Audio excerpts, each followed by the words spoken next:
through my own journey, largely my own experiences with my own mental health, addiction, um, second generation residential school survivor, mental health, Indigenous rights issues, these things have been a large part of my life. There were two non-gender conforming self-identified students in my art class, and they were like, there's nowhere for me to go to the bathroom. It's really stressful. Coming to terms with that, like, sometimes some people are just going to see me.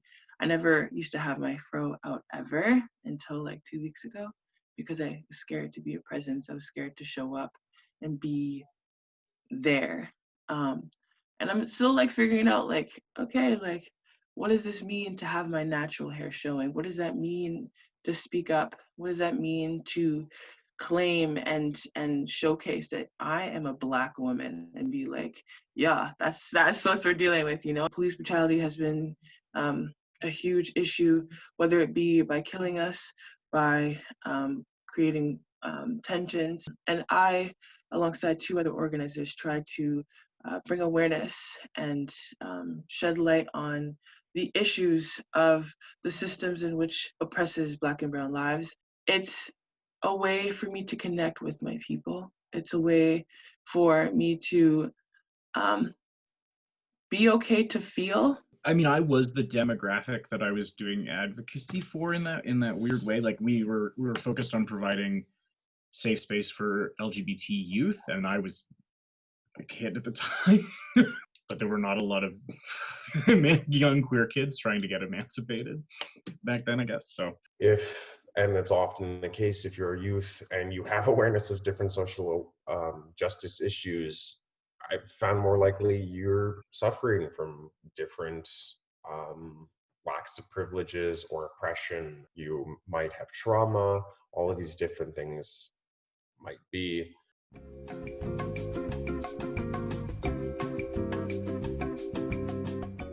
My own interactions that have been positive with school, with figures in schools, came through the Pacific School of Innovation and Inquiry.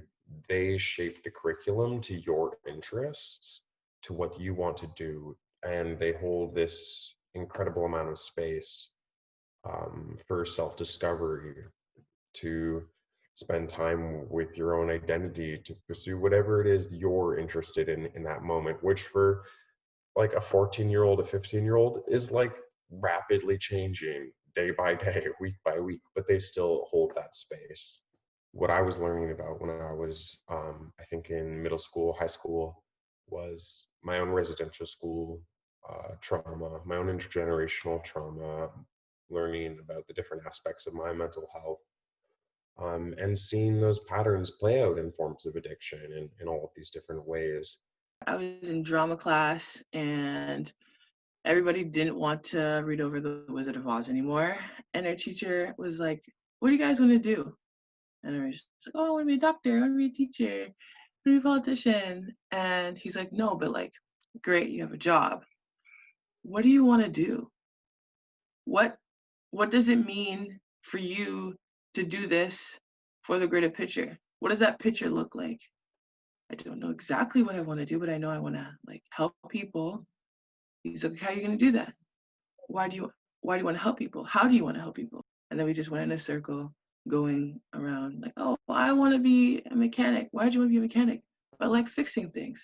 And it was just like a very pure conversation. So I'd say, yeah, my teacher came clutch with that by like, hey, you want to do something, you actually have to do it. You have to pick your battles to some extent and know where you can make impact in your life the way that it exists now. And that will help narrow down what can be this like complete like World of Warcraft level infinite number of problems you could try to simultaneously solve, but that's just not functional.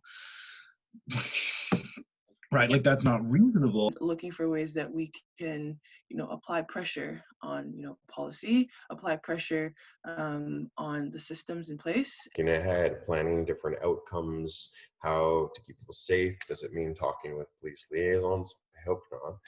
It's like, have taken my classes a couple of times. I'm like, why don't you decide what you want to focus on, and let's come up with like 5 projects, let's just say in term 1, and let's sit down together and be like, what do you want to do?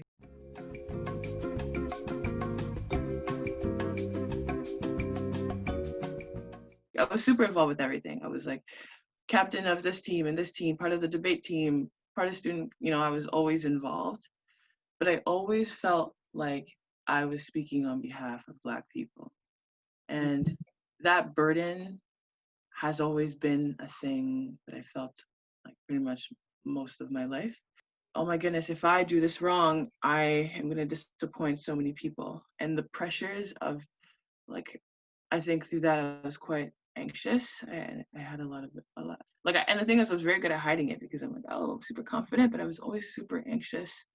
And like, I come home and I'm like hyperventilating, and I'm like, and then, and like also mental health is not really discussed much.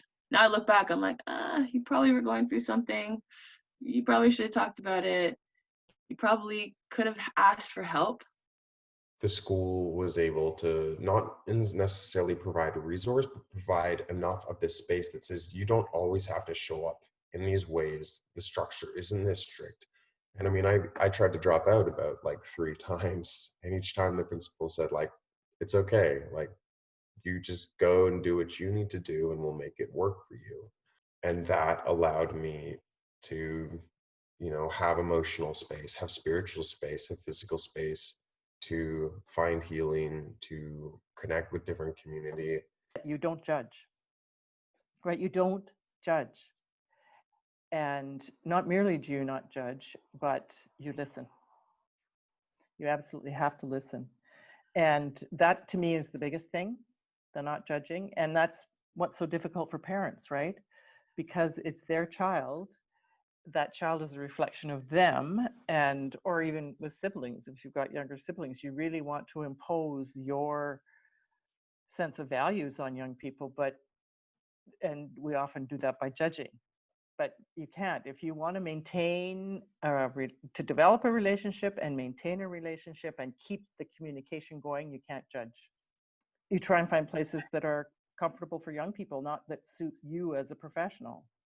Like you try and understand their world, and without it becoming your world, going to their world. I suppose it's 2 things. I think it's always worth advocating, talking to kids about, like, if you want to do activism, that's great. You have to be able to do activism in a way that is at least semi-sustainable, though, because if you are unable to do the work at a certain point, who will?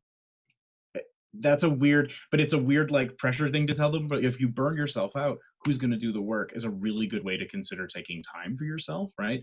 Because it sort of it encompasses that cycle of feeling like most people do activism because they can't help it, like they can't see the world existing the way that it does, and that's unacceptable fundamentally to them, right?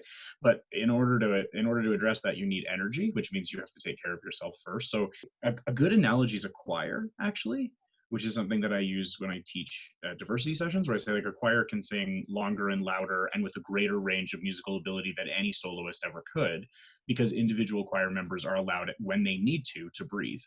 So I've been an art teacher for quite a while, and art rooms are kind of like notoriously like a safe space for like kids to come and eat lunch and be awkward and listen to music and like draw, like hoodie. There's no cafeteria, which is just like what do you do? It's 45 minutes by yourself. So I open up my room for the awkward computer kids, and there's also like drawing tables in the back, like those cool old ones, and like I have a pride flag up and a trans flag up and like a ton of artwork that my students have done and artwork that I've done, and I have yearbook going on in there. And I really wanted to create a space where students felt safe, because high school is hard and it sucks, and you sometimes just need a place you can go and like get some work done, or feel vulnerable on a break, or whatever, or you got dumped, or your mom and you got in a huge fight that morning, or whatever. Schools that have GSAs, like the suicide rate of teenagers really lowers. I can't remember what the percentage was, but like just even having that at the school shows that the school cares enough about their vulnerable population.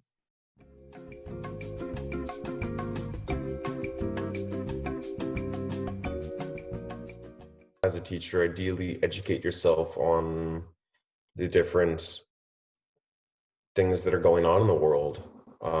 Anti-racism, homophobia, transphobia, anti-blackness, climate justice, all of these different things and how they intersect. I decided to do my master's thesis, which is a big part of doing your master's, on supporting transgendered youth in the Cowichan School District. So I decided to do that because trans youth didn't have a lot of voice in our district at all. Yeah, there just was not a lot of like general knowledge about what a trans youth might need in the school system. And when I talked to my colleagues, they were really like, I don't know, like they weren't biased or didn't not want to support. They just literally had no idea, like, what if I say the wrong gender, like, you know, or personal pronoun, right, or the wrong name, like, because then sometimes, so my name's Ali, so it's like Allison, but then I wanted to be called like Jeff or whatever, so then they would, you know, call the wrong name the first day, and they were like, what if I screw up the relationship, and did a lot of concerns with phys ed, a lot of concerns with bathrooms. So I decided I was going to focus on that.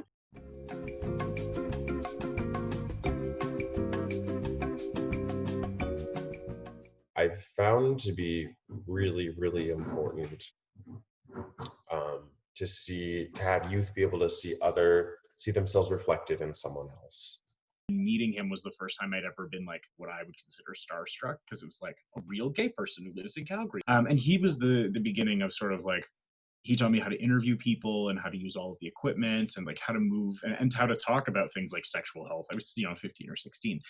And we was a queer radio show. So it was like news and events, but it also veered into all kinds of other bits and pieces. And he was awesome. He was very calm and had an extensive collection of leather vests. I don't think I ever saw him wear the same one twice. Like, instead of always using like a heteronormative couple in your like math examples, you could, you know, switch it up a little bit, or like read books by queer authors, or read books that highlight same-sex relationships in teenagers and things like that, right? Bringing in storytellers, bringing in different youth leaders. Of connecting with other members of the community that are already doing certain things. Your students are going to get either sick of you or comfortable with you and bored, right? So it's important to like have a different story. And also, as much as I think I'm like a cool punk rock person, like I'm still a white cisgendered person who's married to a man and has a baby. Last year at a climate justice panel, I spoke on one of the youths from Vic High, maybe grade 9 or grade 10. They were fairly young, came up to me and they were just said like, oh my gosh, like, thank you for being up there. Thank you for being a youth and being up there. You know, she was saying, the people in my group, in my life, I try and talk about different social justice issues and it just gets shut down. People don't care. People don't want to hear it. I feel alone in this social justice work that I want to do, and alone in all of these different ways.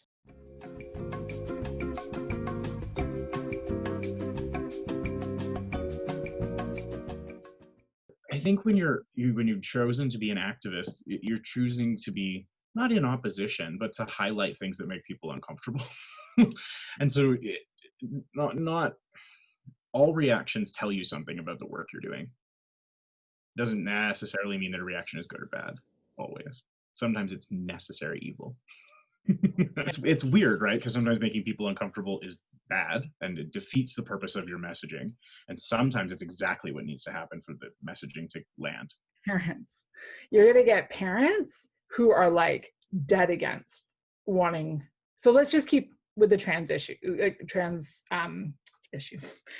lens, right? Like, so the SOGI curriculum came in and there's like the whole backlash. Do you remember this, of like parents like protesting outside of the legislature? And as a teacher, it's really hard because you are called into question, and then your morality, right, is called into question, and you need to have like kind of a line in the sand what you say. So what we would say was like, this is actually a non-negotiable. It's written into our curriculum, and this is like, by choosing to send your kid to public school, this is what we're teaching them. Like, you can take your kid out and put them in Duncan Christian or whatever, like, knock yourself out, but like we're going to incorporate that.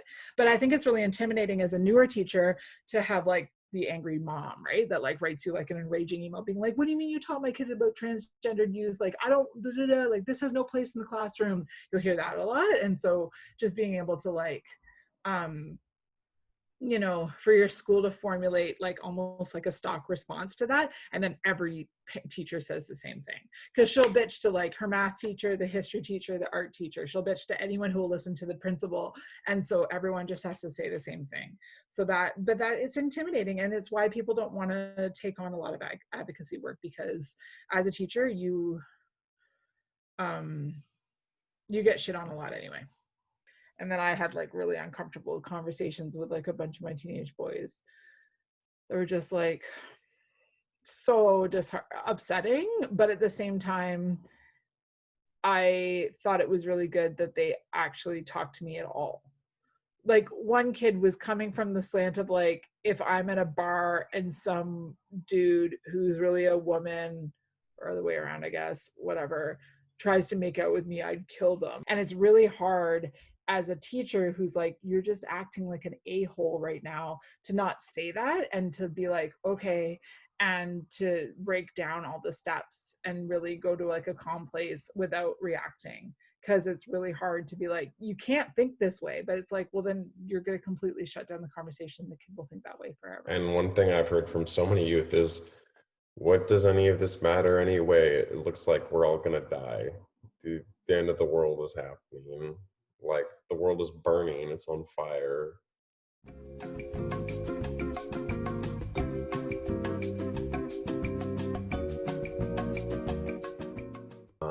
For youth who are already involved or want to be involved in different actions, organizing, or being part of any of these movements, and how those things do fit into like the standards of curriculum. I think there's so much room for pairing up the different aspects of our life and how we can be involved socially, even at a young age, that the schools can recognize as actual places of knowledge.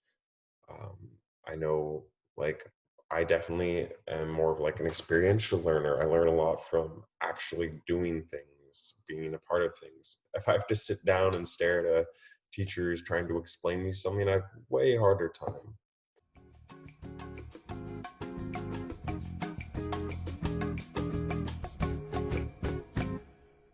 So how did you locate me? Was I easy to find? I did a lot of Google sleuthing. You've made me feel wonderful. I can't tell you how great it is.